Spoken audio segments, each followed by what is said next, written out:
Hello everyone, welcome back to Kirklees Guitar School. So today we're going to have a look at the intro and like a nice little chordy part for the verses for Wicked Game by Chris Isaak. So this is what we're up against. We've got the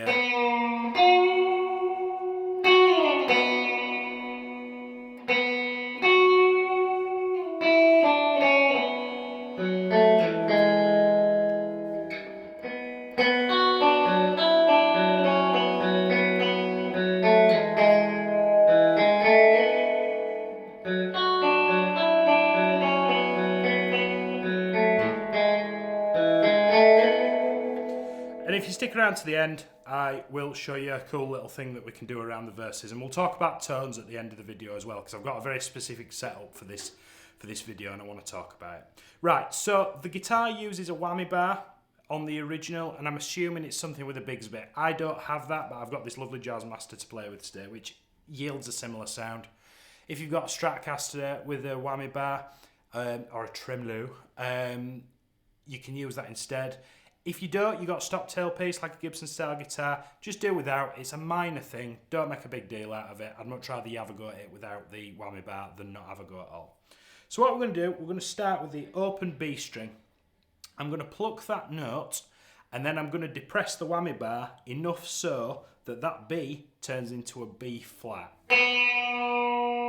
And can you hear how it's like a sort of slow decline? Once I've depressed that note, I'm then going to go here to this 7. I'm going to play the 7th fret of the same string, and then I'm going to bring the bar back up to pitch, and that's why there's that sort of V shape above the tab, okay? So we pick the note, depress it, press the 7th fret, bring it back up. And can you see how we've got the tied notes in here? This means that that 7 that you've just plucked continues for quite a long time, and I want you to give it some vibrato. I want you to give it a little shake.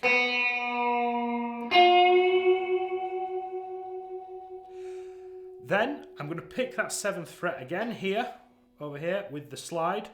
I'm going to slide down the neck, and then when I run out of runway, I'm then going to pick the B string like this. So if I do that in slow motion, can you see how I pick the note, pretend I've just picked it, my finger's going all the way down, and then as my hand comes off the string, I'm then going to pluck it again. It's not a pull off. Now you don't have to go all the way down, you could go down a few frets and it won't sound any different, but I like the theatrics of it, it looks really cool. So far you've got.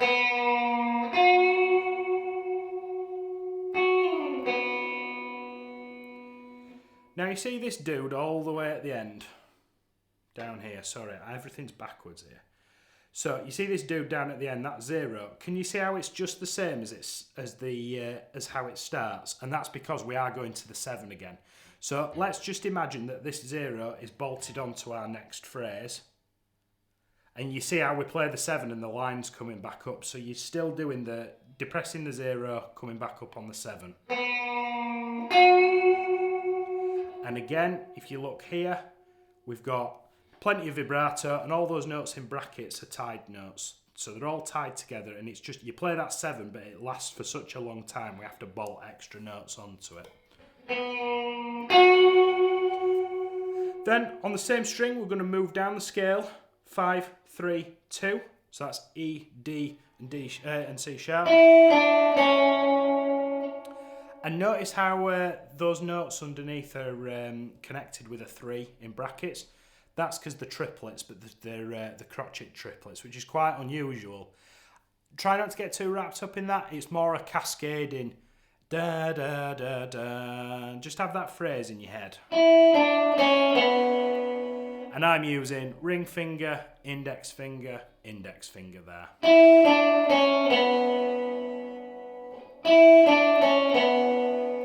Right, before we get onto the 4, we're just going to recap that bit. So you've got the 0 from the previous slide into the 7, 5, 3, 2, 0, and this is all on the B string.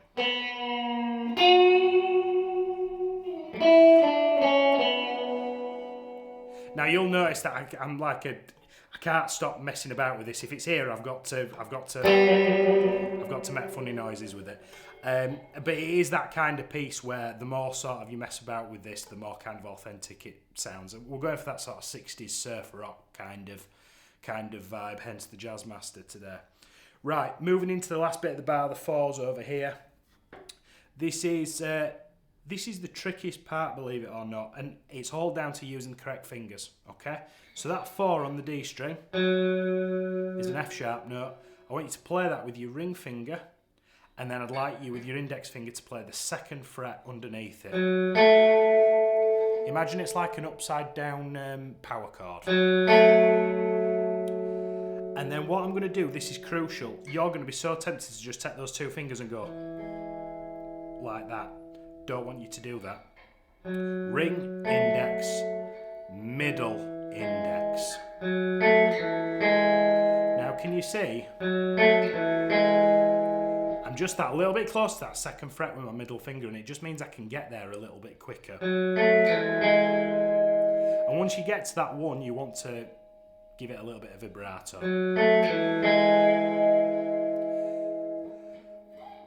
So you've got...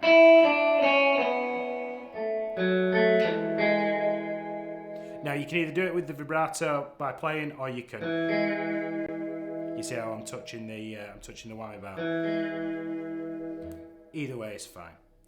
Okay, so what I'm going to do, I didn't pause there because they are very similar, but now would be a really good time to take a screenshot. That's the 2 licks put together. It sounds like this.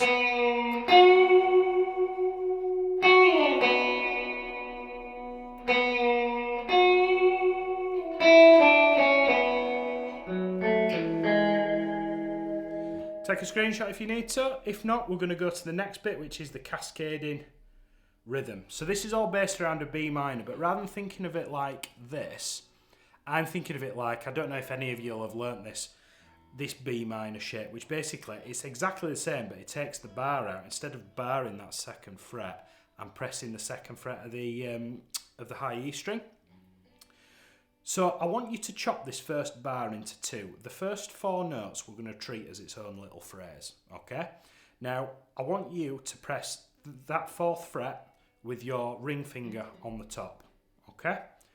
Then your index finger on the 2 and your middle finger on the 3. And I want you to treat it like a chord. I want you to have all the fingers ready to go. Don't play it like this. We want them all to bleed into one another. Yeah, so you've got D string, high E string, B string, and then D string again. Try that for me. And I'm going down, up, up, down.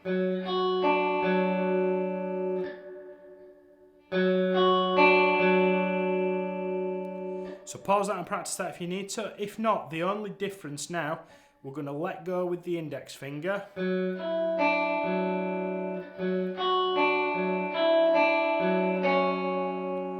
So you see how I broke position for the last bar, for the last note of that bar. Let go for the 0. Move the middle finger so the index finger can play the 2.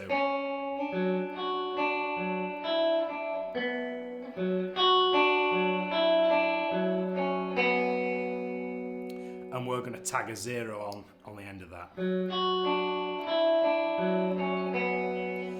Now, at that point, if you're doing your job properly, you should just have the 4th fret of the D and the G strings pressed down, and everything else should be open. And you're going to pick the D, the G, and then the open B string. So if you imagine, up to this point, we're going to start from the beginning and stop here, because that's, in my mind, that's where the jangliness stops, and we go back to that lick that finished the 2nd section. So you've got...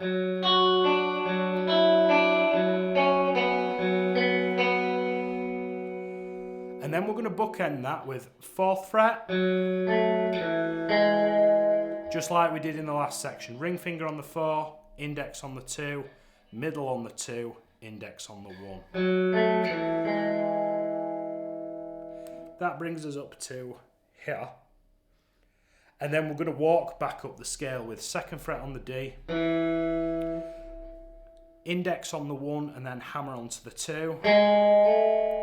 And then, without picking again, can you see how I slid from 2 to 4 with that middle finger? Now would be a good time to pause this. I'll just play that whole bar one more time, that whole section one more time for you.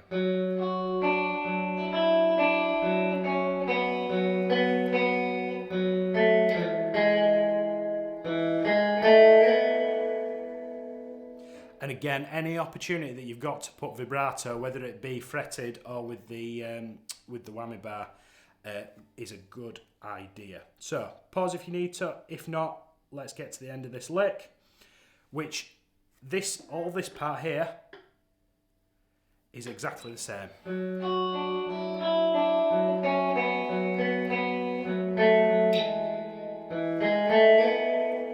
Actually, in hindsight, if I put both of those together, they're identical, aren't they?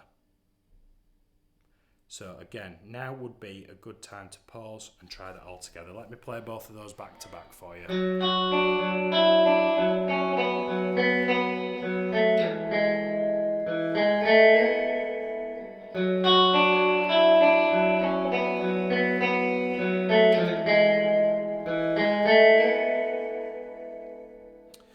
So far, that is the entire intro. It's a 16 bar intro. First section with the dives with the tremolo arm, then into the jangly picked part around the B minor chord with some legato lines.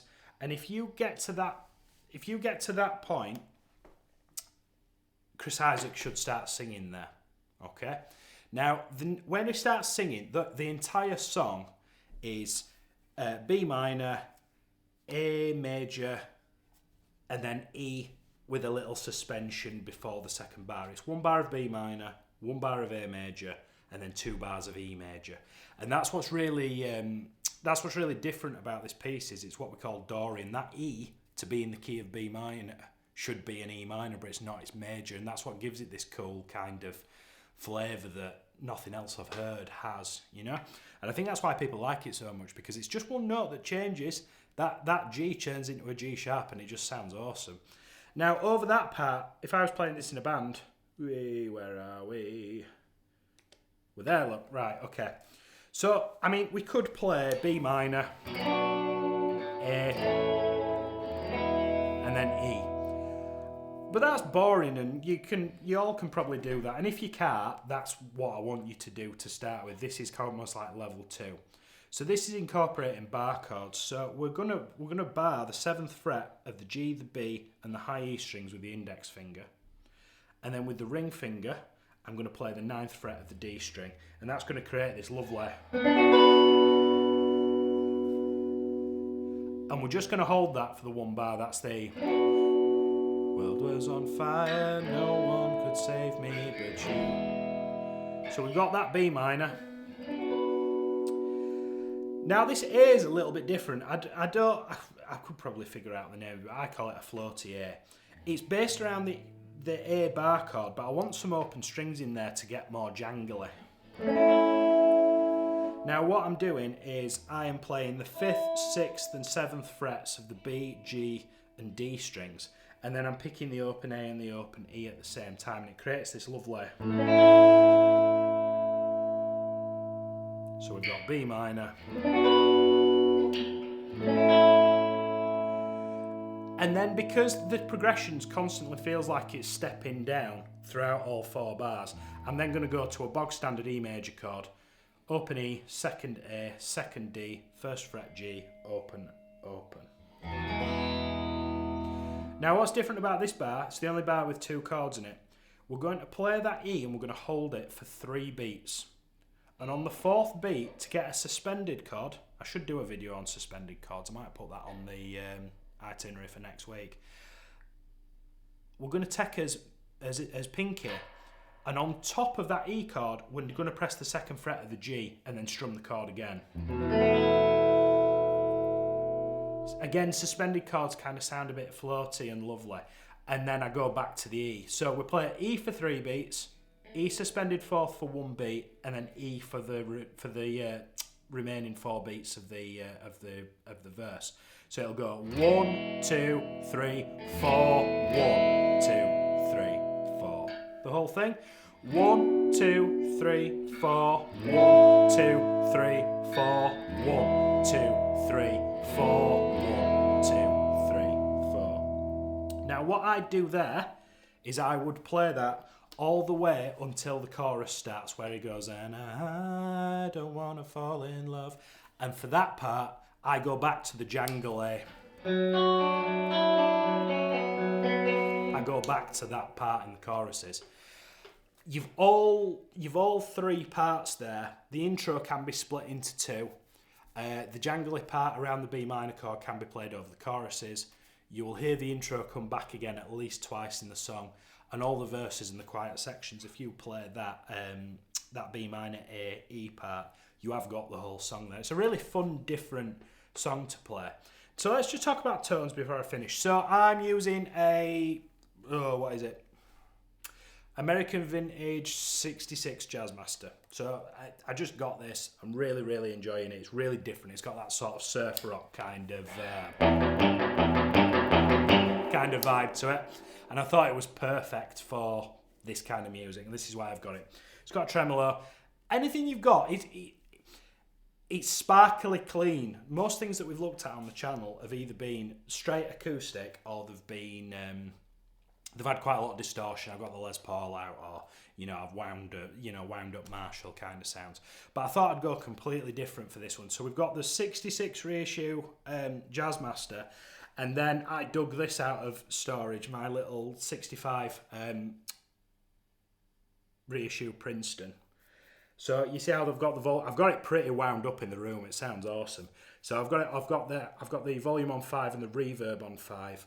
I can't actually see from here what the other settings are, but you've only got treble and bass. Now the speed and the intensity is what we call tremolo on that amp. We're not using any of that, and that's why they're on 0. I will do a video around using tremolo because it sounds awesome. So because I'm really enjoying this rig, I hope you enjoyed this video. I hope it was helpful. Let me know if you've got any suggestions in the comments or if you're struggling with anything. And I'm just going to sit and play this for a little bit. There'll be another video come up somewhere. You can click on this button on this side to subscribe to the channel. There's another video here. I'm just going to sit and enjoy it for a little bit. I'll see you next week. Thank you.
Have a good week, guys. Thank you.